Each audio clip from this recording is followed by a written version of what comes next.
Are you a first-time home buyer or an investor looking for a single-family property in a non-HOA community? Then I have the perfect place for you. Let's go check it out. Let's start with my favorite part of this property. This corner lot is fully fenced, front and rear, which means it's great for your children or your pets. This yard has enough space for a large shed, a pool, and since there's no HOA, even an RV. It even has room for features like a fire pit. You can make a grilling station or easily restore this outdoor pizza oven.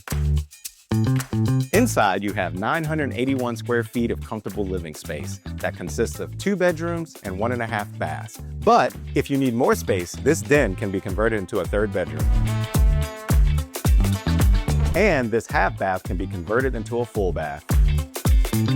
For 981 square feet, you normally don't get a kitchen of this size, with plenty of countertop space, a dishwasher, and a full dining room set. This home features waterproof luxury vinyl plank throughout, plenty of windows for natural light, and just like the kitchen, an open, spacious living area. Plus, within a 3-mile proximity, you have downtown Lake Worth, I-95, and beautiful beaches.